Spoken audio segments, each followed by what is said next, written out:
Control your emotions with these 2 steps: breathing and writing things down.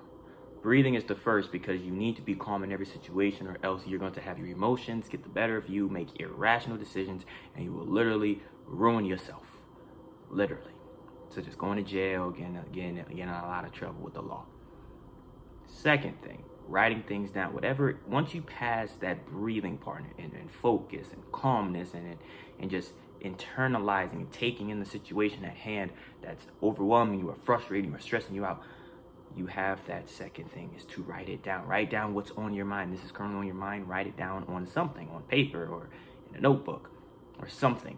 Get a pen and paper or pencil and paper and write it down. That's what you need to do. That is literally, once you write it down, keep it somewhere where you can look at it every day, and then you look at it and see, okay, how can I have a better day? What can I do to get out of this potential stressful situation, right? Put your brain to work, right? I know natural instinct is just to splurge and just go berserk, right? Or just go crazy on everybody, right? You know, especially ones that just irks your nerves, right? You know, it can be very frustrating at times, but you need to be able to control your emotions, because that shows that you have self-control. And self-control, you have control over yourself, you have control over your life, right? So that's what you need to do. That's all you need to do. It's very simple, right? It's very, what can I say? It's underutilized, you know, overlooked and underutilized, right? So you need to make sure that you are always calm no matter what, right? In every situation, no matter how frustrating, no matter how stressful, no matter how intense, you have to find a way to get into a calm state to where you can logically think of what you can do, what actions can you take to make the situation better, right?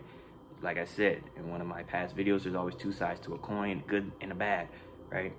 You got to see how you can turn that negative into a positive, right? That's what you need to mainly focus on. And once you can focus on that, then it'll start to slowly get better, right? Depending on the situation, right?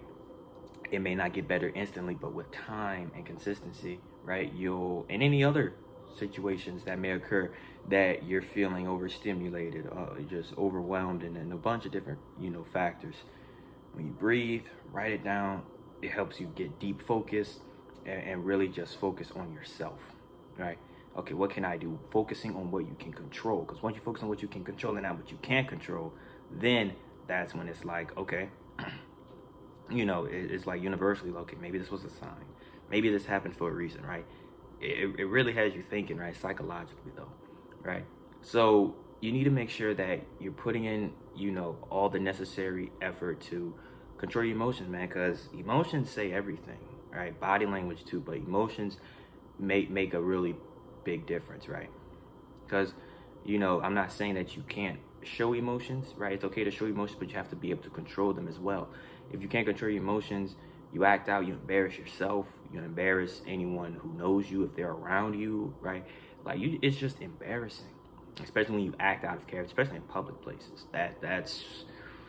Especially in public places such as retail, that's probably the worst. One of the worst times. At that point, that the workers are just kind of just over it, and they kind of just used to it, like, oh my God, why?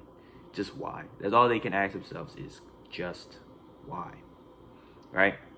So make sure you do what you have to do to make sure you're not embarrassing yourself, you know, and keeping everything under control, because that's what it takes. You need to be able to look at everything in a good way, right? And the best way to express yourself, honestly, is just believing that it'll get better, right? Believing it'll get better, not worrying too much about what just happened or how you're exactly feeling, right? You need to be able to keep pushing, keep going. You know, there's no need to, you know, like, you know, get mad at everybody in the vicinity, right? This, you know, so the best thing is kind of just to separate yourself. Once you can separate yourself, you're in your own thoughts, you're in your own world, then that's when you can really figure things out and how to elevate yourself, right? How to get out of this pit hole, right? This temporary stuck pit hole, right? You know, but really, that's really the end of this video. It was very quick, smooth, to the point. Like I said, simple, two quick steps, you know, and that can those 2 simple steps can really change your mindset, change how you feel, and you know, over time, it'll get easier. You'll get more used to it, right? You'll know how to handle different levels of stress or different levels of, you know, obstacles coming your way, right? To be able to you know, confidently and more comfortably control your emotions. But like I said, that's the end of this video. Comment, like, subscribe. If you haven't already, turn post notifications on so you get notified every time I drop a video. And make sure you comment down below any other future, you know, content ideas you may want to see. If this resonated with you and you're kind of a hothead, or you know, if you know someone who is a hothead or can't control their emotions, obviously share this video with them. If you're a hothead yourself, you need to save this video and rewatch it 2 or 3 times so you can be reassured that, you know, because you know that you don't do it again, because your actions will have consequences sooner or later in some way, shape, or form. But like I said, that's the end of this video. Until the next time, I'm gonna see y'all in the next one.